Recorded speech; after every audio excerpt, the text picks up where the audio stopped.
Great. Thank you so much, Norm. And just for all of the audience, we are recording this and we'll send it back out to folks so that those who weren't able to be here today can also join us as well. My name is Natalie Kraut-Greenberg. I am the Director for the Division of Inspection Services at the California Department of Food and Agriculture. I really appreciate everyone's time in joining today. We have a full hour ahead of us, and I invite your comments, your questions, and your dialogue throughout the hour. The food safety challenges we faced in the recent years with repeated E. coli outbreaks in romaine and leafy greens rises to a level of complexity unlike we've had to address ever before. And it takes a commitment on a local level to help find these solutions, starting with the ag community first and then broadening from there. We know that California has a notable place in helping feed the growing population of the world, and we do this with food safety being top of mind and with a focus to be good stewards of the land today and for generations to come. So the legwork for the California Ag Neighbors Group started last fall, and it's been built upon the work and recommendations of the 2019 Good Ag Neighbors Workshop led by the Western Institute for Food Safety and Security. The work of CAN also addresses the call to action in the FDA Leafy Greens STEC Action Plan. So in January, we hosted our first meeting of the CAN Steering Committee, and it was followed by the CAN Stakeholder Dialogue Group meetings, 3 of which led us to this point that we're at today. And I really thank all of the dialogue group members for that help in achieving this milestone. On Wednesday, June 23rd, CDFA and the Monterey County Farm Bureau will release the CAN interim report. And to begin, it will be released on the CDFA Planting Seeds blog and then circulated through the various industry associations, the same channels that you learned about this town hall today. So today we'll discuss the content of the report and the next steps. And I know we have an ambitious agenda, so I would like to introduce you to Abby Dilley with Resolve, who is our facilitator for the dialogue group, and Abby will provide an overview of today's meeting goals and agenda. Abby, thank you so much. Thanks very much, Natalie. So if we could just go briefly to the next slide, just want to build on Norm and Natalie's comments of welcoming everyone. And for today, the overall goal of this town hall is to inform and engage with all of you on the process of the California Ag Neighbor Dialogue, and then also the content of the interim report. And we'll shortly have a combination of presentations and also some opportunity to ask a lot of questions, have some conversation, and engage each other in a discussion of both the process of CAN and the content of as represented by the interim report. As you can see from today's agenda, right now we're going through the second bullet point, just goals, agenda, overview, and protocols. Shortly, I'll turn it back over to Norm to provide an overview of the California Agricultural Neighbors Dialogue Group to date, their deliberations, and where it's going next, which is a good segue to the next agenda item, which is to provide an overview of a series of upcoming webinars focused around engagement with subject matter experts. And it's an opportune time to have this town hall session because those sessions are open and available to engage a broader group, not only to shape and answer some of the questions that the dialogue group have, but also to engage others in a conversation with subject matter experts on issues that have risen to the top in terms of real interest and opportunity for improving food safety. An overview of the interim report will be provided, as mentioned before, which really is a snapshot of the deliberations to date and some of the ideas that are starting to take shape. And then we really look forward to getting some questions and discussion on the report and getting feedback on that in terms of where we are with the conversation so far. And then an opportunity to talk about the next steps and questions going forward, both about the process and what's expected as outcomes. Given that this is an interim report, you might anticipate that a final report is sometime in the future. So we'll talk more about that and the process for really honing those ideas and an action plan that is a collaborative effort. So with that, just wanted to go over very briefly some protocols. Again, what you'll hear today is more about the process itself, as well as the interim report. and an outline of the roadmap going forward from this interim report to continue to build collaboration and focus activities for action. Protocols, we couple things, just want to engage as much as possible. So while there be presentations, and we'll go through some slides and information over the course of the rest of the session, we ask that you keep yourselves on mute if you're not talking, just so we can reduce that background noise so everyone can hear the presentations and the conversation. I think everybody's become very Zoom friendly through the pandemic, but just a quick refresher on muting of the microphone icon to raise your hand, or you can just click on the participant icon and then raise your hand at the bottom of that box.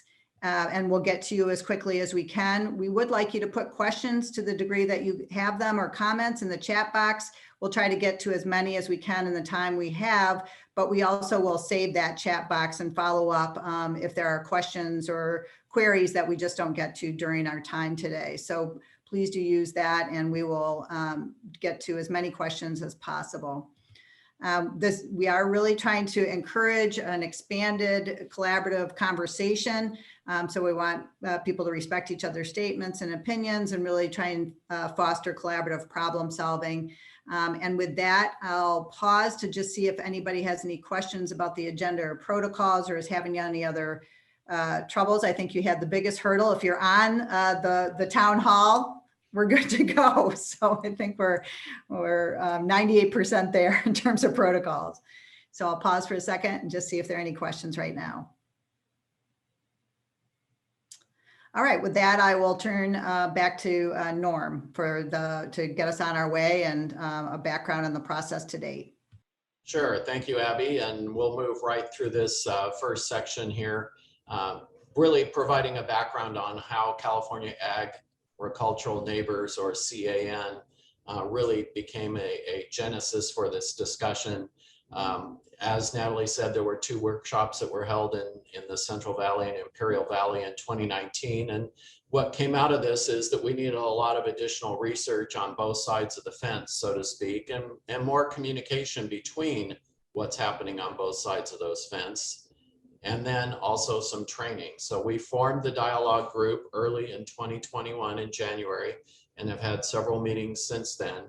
And really, it's the first time that both sides of the fence have really been dialoguing, at least in this type of manner and in this type of discussion. And it's really farmers and ranchers finding a common ground for stakeholders to continue a discussion on food safety and the importance of making sure that we all work together towards an end goal. CAN was formed and is led cooperatively between the California Department of Food and Agriculture and the Monterey County Farm Bureau. So it's really a locally led effort here. We really wanted to concentrate on the areas of concern here in the Salinas Valley, which is an area south of what we call King City, in that area, the South Valley. It is, as you can see, the involvement of various different sectors, and you can look at the various different participants that we have identified and are continuing to participate in the dialogue group, as well as the steering committee. And you can see on the right there how we have overlapped these so that we continue exchanging information and using those ideas as they come along. And then we set some immediate goals. Where did we want to go with this in the spring of 2021, and what outcomes would we like to see moving forward? So one of the first things we did is had a really intensive effort to identify the management practices that intersect either by month or by season, and then determine the areas of risk that we had not previously identified through other conversations. That led to sharing some technical and scientific information on those practices. I think we learned items from both sides of the fence using this particular approach. And then we noted areas of concern as we start moving into the second and third seasons of leafy green crops here in the Salinas Valley. And the overall goal at this point was to develop and release an interim document in June, which we're at right now, as the second crops are being planted. So we had some sort of guidance for those second and third crops moving forward in this year.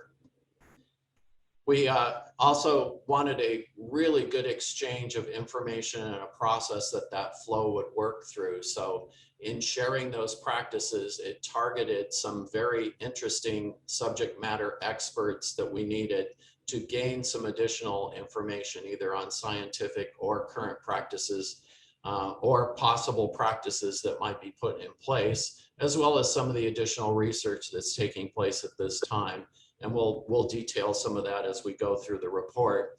And then really the goal here is to determine the better practices and action plan that's really going to lead us down the road in future crops, so that we know what's going on both sides of the fence and we can respect those practices as we move.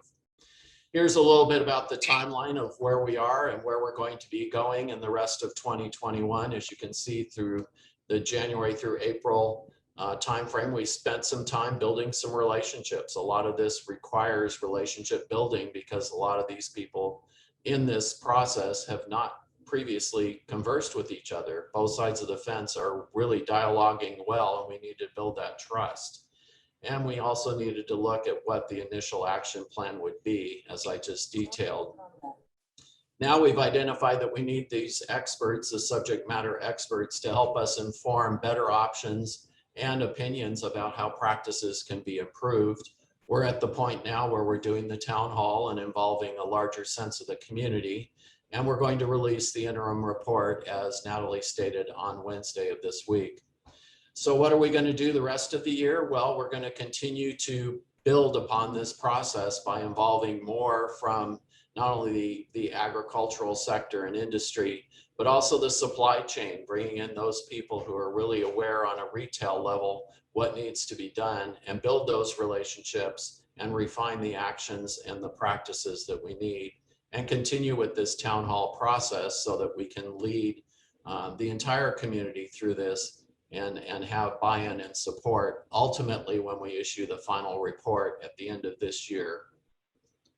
So that's where we're at with CAN at this point, and I'm going to turn it over to Natalie to walk us through the three-part webinar series that we've identified that we're going to be holding starting next week and moving through the earlier part of July. Great, thank you so much, Norm, for that overview. Specific to the three-part webinar series, so one of the things that Norm mentioned that was an important part of this process was coming to a place where we could issue an interim report, but it's just that, it's an interim report, and there's many questions that are still on the table. Part of the way to help address some of those questions are inviting those subject matter experts to speak specifically on topics that are of interest to the dialogue group. So what these are not intended to be are just passive webinars. If you want to participate in that context, you absolutely can. But we've allowed time in the webinars for dialogue exchange, question answers, and really to spend time with these experts and to be able to pick their brain about the research work they've done or the practices that they will share more about with the larger audience. Some of the things, go ahead, next slide, Norm. So on our first, on the first event, which is held on June 30th, some of the things that were really circulating in the dialogue group were questions about reservoirs of E. coli 0157H7 or other Shiga toxin producing E. coli. And so we've invited three experts in this, not only to speak about what is happening in rangeland cattle populations, but also in wildlife populations and the research work that has happened on both of those fronts. Also, Dr. Gabby Meyer with UC Davis will be sharing challenges and opportunities that we've also explored along the way, speaking a little bit about the vaccine trial, as well as the beef quality assurance guidelines. Next slide. The second webinar series will be focused on off-farm factors, and this will be on July 7th at 9 a.m. And it's going to be looking at three different areas, specifically focused on regional climate and weather cycles, as well as we have a cattle rancher who's going to speak about cattle production and operation management practices. And then we have Dr. Alexi Hack. To call that number, it's been over. Sorry, Natalie, if people could please mute your lines, we're getting a little bit of feedback or background noise. Thanks so much. And then we have Dr. Alexi Hack, who is going to be sharing best practices from farm biosecurity. One of the things we've discussed in the dialogue groups about what exists already in the animal ag sector and how those are opportunities that we can learn from them in the fresh produce sector. Not necessarily acknowledging that everything is in alignment, but that there are lessons learned and a really strong platform that we can take measures and look at how we can implement next steps if we feel that's necessary. And then last slide, go ahead, Norm. On July 14th will be our third session at 9 a.m. and this is more focused on on-farm factors. So we have two speakers for the beginning hour focused on predictive modeling of E. coli, as well as a second speaker that many of you are familiar with, Dr. Trevor Suslow, focusing on leafy greens and research that he's done around seasonality, as well as just sharing the resources and research he's done over the course of many years. And then the second half of that hour is going to be focused on a roundtable discussion where we will bring together all of these speakers from the past series and bring a synthesis around this roundtable discussion about key learnings, new connections, or if there are information gaps that still exist that we need to invite additional subject matter experts to the table to speak to those topics. So with that, Norm, I say let's jump into the interim report. So this really kicks off the meat and potatoes, as I like to call it, of where things really are at. And in the interim report, it's laid out very much in how we've presented this town hall. Some background as well as process protocols that we took on, the webinar series highlighted within there, and then a section on recommendations, considerations, and opportunities, because it's just that. There are things that are still on the table for discussion and that we need more information based on scientific expertise. So within there, there are 5 key areas that will be focused on in the actual interim or the recommendations, considerations, and opportunities section. And those 5 key areas are going to be covered by invited dialogue group members today. So we'll start with the first section, will be Norm Group with Monterey County Farm Bureau. Scott Violini will cover the second section. Sharon Lanini with Pacific International Marketing will cover the third section. Kurt Goldnick with Scheid Family Farms will focus on the fourth, and Colby Pereira with Braga Fresh will focus on the fifth. So Norm, I'll turn it over to you. Thank you, Natalie. And I'll start with the first section, which is fostering a neighborly culture of awareness in order to collectively and cooperatively enhance food safety. And what that really comes down to is good communications. We realized early on in the dialogue group that both sides of the fence really weren't aware of what was going on the other side of the fence, or had a concept or of an idea of what was going on, but really didn't fully understand the practices. And Abby, it looks like we lost Norm there due to connection issues. All right, Norm's back. All right.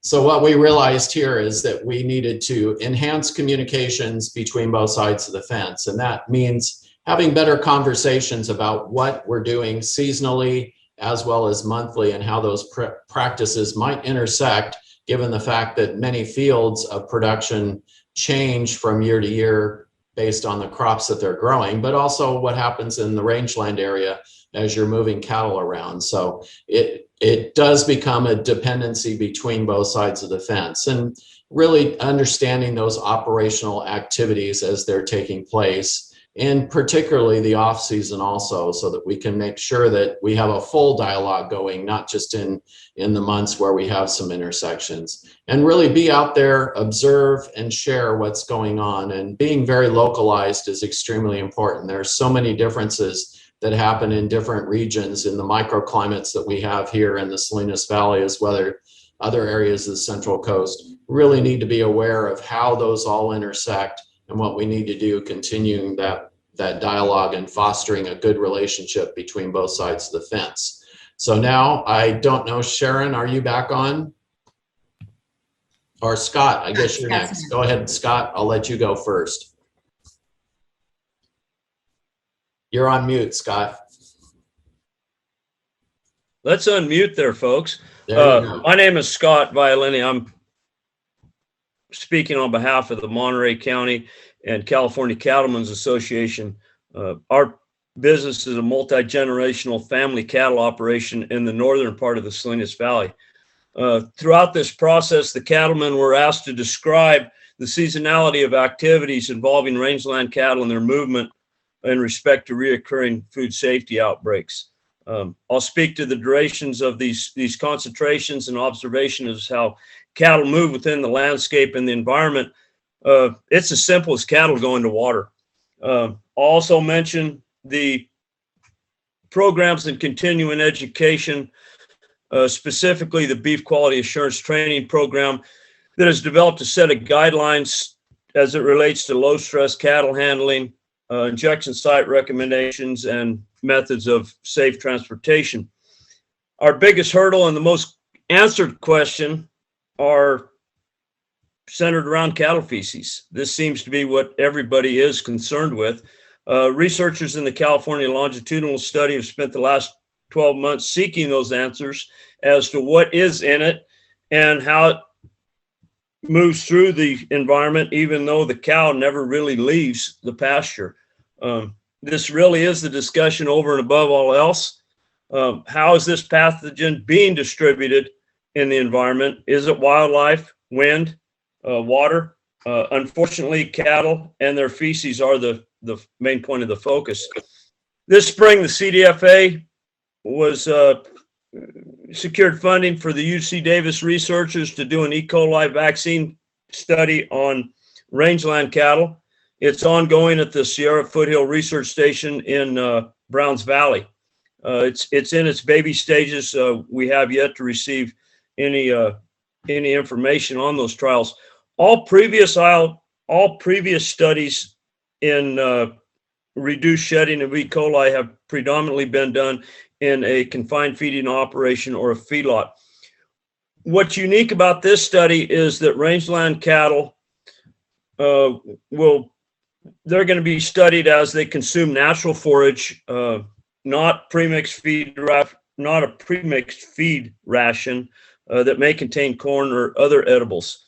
There's consensus in the ag industry to wait for the science as to the resultant judgment of what control measures need to be made. I would like to thank the FDA, the CDFA, and the California State Veterinarian for their guidance in this CAN initiative. The progress made it in the last 6 months, the dialogue between the ag groups will benefit all processes of leafy greens and the protein complex. I believe the webinars guided by subject matter experts will close some of the information gaps that exist in the industry and educate all those involved. Thank you for having me. Abby, thank you for being there to resolve all the issues that we have. And Norm, as always, thank you. Sharon?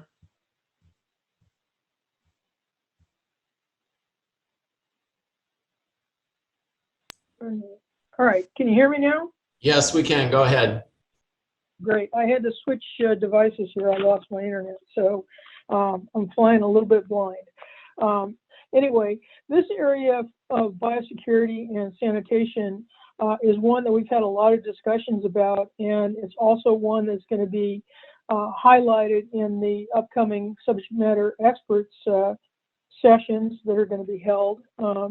In the Leafy Greens Marketing Agreement, we've dealt with some of these issues in terms of sanitation of vehicles and harvest equipment, but we're kind of taking this to a new level and trying to see if there's a way that we can address this from the environmental impact on human health to try to really understand the disease dynamics that are going on out there, between any links between humans, animals, plants, and the environment. So this is an area where we're still taking input, trying to figure out maybe some practices that might be used in other countries, like limiting visitors on fields, that sort of thing. What really makes sense for us in terms of food safety and biosecurity. So much more to come, and I highly encourage everybody to attend the subject matter expert 3 set of webinars that's coming up. So I will go from there and turn it over to Kurt. Good afternoon, everybody. A pleasure to join you all. Today I'm going to talk about evaluating seasonal changes, wildlife, and management adaptations. First, let me just say that I'm a wine grape grower in southern Monterey County, so I think that's important to understand that perspective. And as a wine grape grower, particularly when you get into the summer months, we're a bit of an oasis, especially when we're adjacent to rangeland. And oftentimes we're the buffer between rangeland and row crops. And in some ways, we're an attractive nuisance when you're thinking about wildlife. We become attractive to hogs when it gets dry outside, and virtually all wildlife, whether it be deer, elk in some areas in southern Monterey County, and of course, raptors and rodents. So one first off thing to keep in mind is recognizing weather patterns, meaning the temperature, the wind direction, precipitation, that would cause you to, or us to to alter our management practices. And let me throw in there topographic characteristics of the land as well, and drainage and runoff. All of those are major factors. The wine industry, for many years, we've adopted cover crops, and we try to keep water on our properties, and we try to minimize the attractive nuisance that we have. But it's the nature of where we are. And if you're adjacent to us with leafy greens, recognize that we're attracting wildlife, and that's just the nature of it. Evaluating drought impacts on wildlife incursions is real important too. And we, as you all know, in the Salinas Valley, if you're on rangeland, every summer is a drought condition. Water becomes scarce, and vineyard reservoir systems and vineyard drip systems and what have you become the place where we attract animals. And that might bring them across lands that otherwise they wouldn't travel across. Essentially, we create, in some ways, all of us together, I think, create some wildlife corridors that need to be thought about and considered when you're developing your land and the way that you run your operations. So realizing the seasonal changes on the grazing lands is, I think we all understand that, that we see the shifting of the animals based on the characteristics of the farming. Understand neighbors' wildlife management practices and how seasonal activities alter the environment. And then align wildlife management plans with the neighbors. So the wine industry wants to be a good neighbor. We recognize who we are. We years ago, we really kind of stopped fencing our properties and stopped trying to keep wildlife out. It just, it becomes more expensive and doesn't work that effectively. So if you're adjacent to vineyard properties, just have a good talk with your neighbor, because I'm sure we can mitigate the wildlife corridors if that's an issue for you. So with that, I'm happy to hear from any of you anytime you want to talk more about that, but I'll pass it on to Colby. Thank you, Kurt. I'm going to spend just a couple minutes talking about the operation management. And I wanted to start by just pointing out that a lot of these things you're going to see in the interim report are practices and items that we're already really familiar with and that we are already practicing in our everyday operation cycle. The first item, knowing your neighbor's routine annual cycle of management activities. It's really just a general overview of practices with regard to what they're doing, producing or growing, and those related activities, something we're already very familiar with. The waste material reduction, that's general housekeeping, what most of us would already refer to as part of our best practices in production. The monitoring of setback distances can include a lot of things that we're familiar with, including our risk assessments and our potential for exclusion barriers, such as fencing or other exclusion methods. Our irrigation systems, we're already looking at those in terms of our risk assessments, and it's just understanding our overall systems and operations. Knowing where rangeland feeding areas are that congregate animals regularly, again, part of a risk assessment, part of talking and understanding your neighbors. I'll also add in the timing, and the importance of knowing the timing of those operations and those best practices is important. We have the training of harvest crews on food safety protocols. Really, training of any crews and other team members is such an important extension of food safety in general, as those are all individuals with proper training who can be our extra sets of eyes out and about within our operations.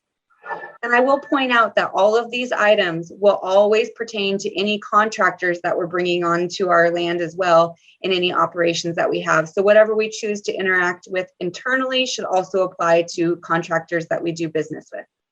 And with that, Abby, I will turn it back to you. Thank you.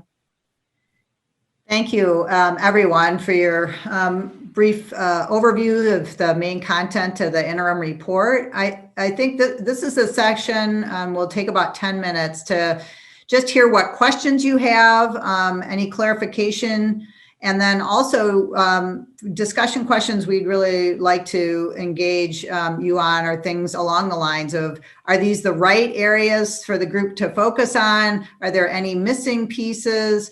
What other questions you may have content-wise? And again, I would encourage you to use both your hand raise function down below and also the chat box to add any questions in there. Yes, as Norm has said, please enter questions in the chat box, because if we aren't able to get to all of them, we will definitely follow up, but really hope to get as much feedback as possible. So with that, I'm going to open it up and see what questions you have and your thoughts about what you're hearing so far, and any content feedback you may have.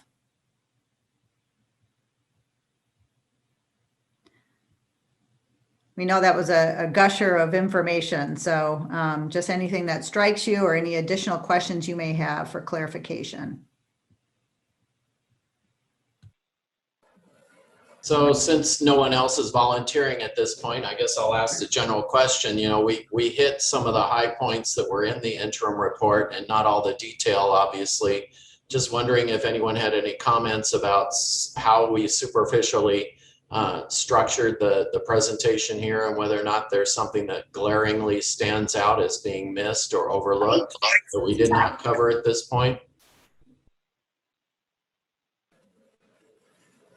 I'm going to unmute myself. Pardon me for my rudeness, because I can't even figure out how to raise my hand. But I guess I'm looking for specific expert E. coli. How long does E. coli last in the soil? Do we even know these basics yet? Are we going to have that information? Is that what we're, yeah, what are we specifically looking for? Yeah, we're looking for some hard answers, and that's what I was hoping to get that detail. Here, I'm going to have that type of detail. We're working on that. Do we even know how long it lasts in the soil, in the environment? We have that. Right. So great question. I think that that is what some of the information around the subject matter expert sessions will help understand what we know, what we don't know. But Natalie, do you want to expand on that at all? I sure can, Abby. So in session 3, that's on July 14th, Tony, there is going to be a modeling discussion. And actually the model was based on survival of E. coli in soil amendments and untreated animal manure. And so I would encourage you to tune into that session if you have to pick one. We will record those, but I think that would really help answer some of the questions you're bringing forward to this discussion today. So, thank you. I'll wait patiently for that information. It really, you know, if my neighbor's cattle, how long is a coliform possibly viable in that pasture? If I take over the pasture, how long a threat is that? You know, there's just basic things we all want to know for management purposes. And I'm not saying, hey, the neighbor's cattle is my biggest problem. I may have to back away from this cattle. but it's, you know, it's just basic answers that we need to get down to. Pretty hard information that we have to manage our operations and avoid it or understand, just understand it better. That's what I'd love to hear that answer as quick as possible. Yeah, Tony, this is Sharon. Some of this is also being intensely studied in the California longitudinal study, which is long. It's meant to be adaptive research, and it's meant to be more than, you know, probably 3 to 4 years. But, you know, we don't know when those answers are going to come out, but I agree with you completely. Those are the critical questions that we need answers to. And this is our project with the CAN, is trying to focus on those areas and see if we can get some research done that might help us too in the short term, maybe through CPS, et cetera. But definitely a high focus of the longitudinal study.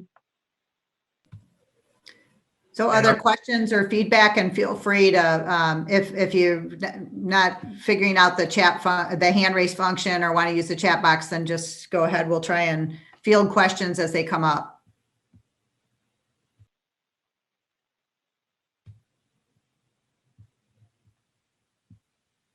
Any general questions, or to Norm's specific question of anything that really stands out in terms of any missing areas or areas that you want to learn more about?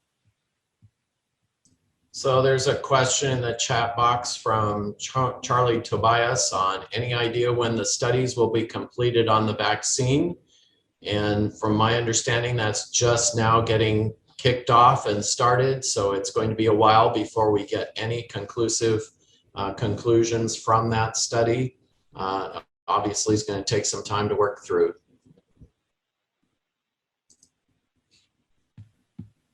Thanks. Norm, I'll also share that Gabby's going to discuss that a little bit more in detail in the first webinar session on June 30th.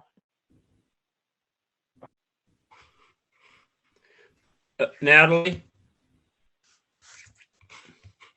Go ahead, Scott. Hi, Scott. Did anybody record the webinar between Galloway and Meyer back in the day, this spring? Yes, Western Growers has that available on their website, and we actually put a link in it. Okay, that was an excellent webinar to discuss. It really educational for people that really want to know. It kind of opened the whole case of E. coli, basically. Thank you. I'm sorry. You're welcome. Yes, another question? No, just to clarify, Sonia, with Western Growers, unfortunately, we do not have a recording of that specific webinar. Oh, I'm sorry, Sonia. I thought you guys had that resource online. Yeah, no, we don't. Okay, so that's not recorded. That's not available on your website or just separately? No, it's not, unfortunately. Okay. Just want to clarify that. Thank you. Other questions or comments? Natalie, this is Johnny Massa. Hi, Please Johnny. go ahead, ask your question or make a comment. Question. I see we're having composting brought up. What in details are we going to be going over on that? So the one area that's going to be covering this is Dr. Pang is going to be sharing their modeling work that they have done, just looking at, they use the experimental base looking at soil inputs, but specifically it brings in the conversation around composting, but more so raw inputs and how those are handled and what needs to be, what we all need to be mindful of when those raw inputs are moving from location to location or stored on site in a particular location. Okay. Okay, great. Norm, did the webinar series that starts next week, is that what you're asking about, Charlie?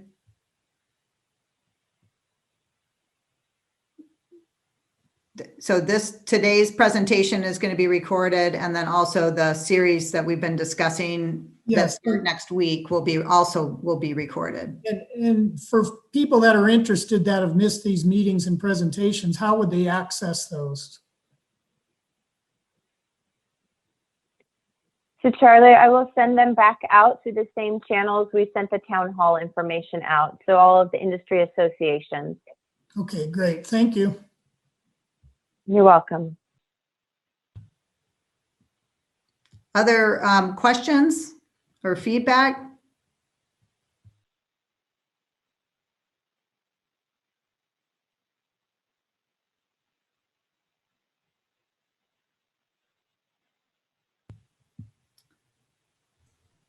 Maybe we should move on to next steps, and that might provoke more conversation. So why don't you go ahead? Please.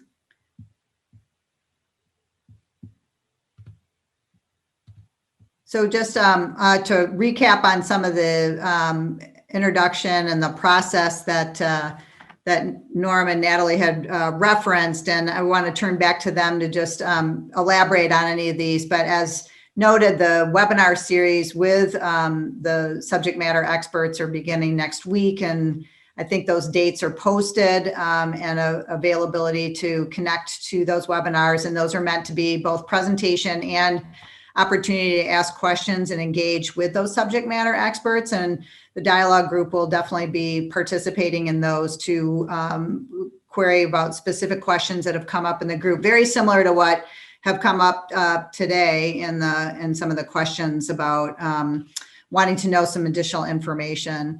And then there's also, as Norm highlighted earlier, building on the dialogue group to build those trust neighbor to neighbor, and then also expand out along the supply chain and other expertise that has been identified as opportunities to expand collaborative problem solving. So sharpen a focus on action steps to really refine what you'll see in the interim report, and then connect and coordinate with other initiatives. One of the early on in the CAM process was to make sure that this was not reinventing the wheel or being overly redundant. There's definitely some overlap, which we think emphasizes the importance of some of these areas that the group's focusing on, but tries to make the connection to those rather than being repetitive or reinventing the wheel, and then seeking opportunities for broader community and supply chain engagement.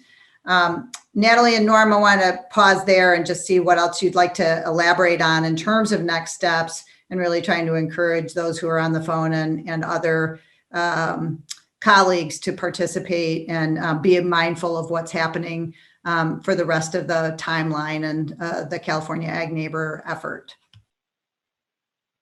Thanks, Abby. I'll jump in and then I'll pass to Norm. But I just wanted to make sure, since I know we had connection issues in the beginning of this meeting, that folks are aware there will be an interim report for the work of the California Ag Neighbors Dialogue Group issued this Wednesday, June 23rd. And along with that report, there will also be a link that helps connect them to these webinar series. The webinar series will be hosted by the California Farm Bureau.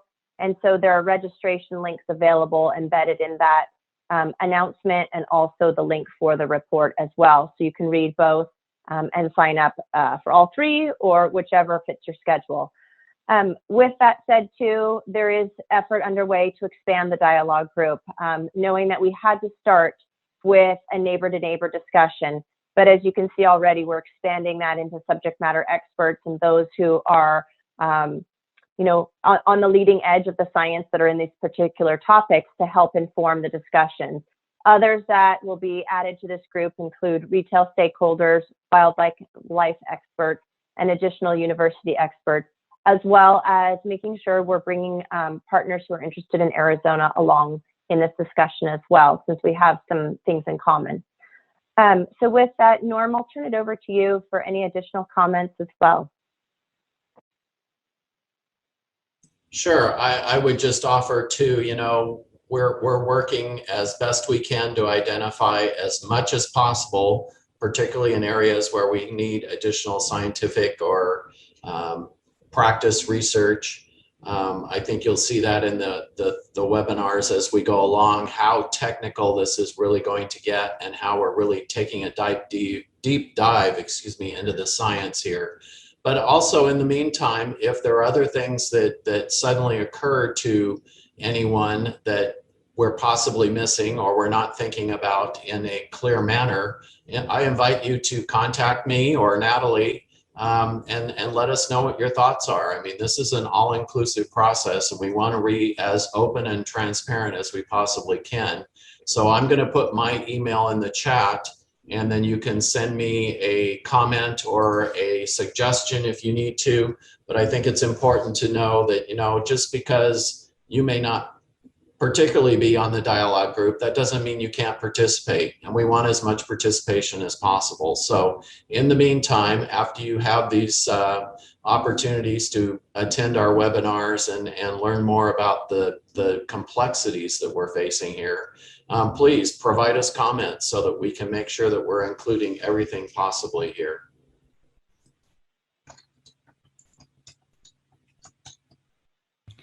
So as you can see, both Norma and Natalie are entering their email into the chat box. And please, if you, as Norma and Natalie invited, please provide some additional feedback or any other thoughts you have, or you are not quite sure how to connect to the webinars or the California Ag Neighbor Initiative going forward.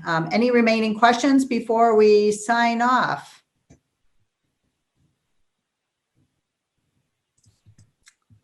All right. Well, thank you so much, everyone, for persevering in spite of a power surge and a few technical glitches, but I'm so glad that you could join us today. And thanks, everybody, to the dialogue group for presenting information. We look forward to continuing the conversation going forward.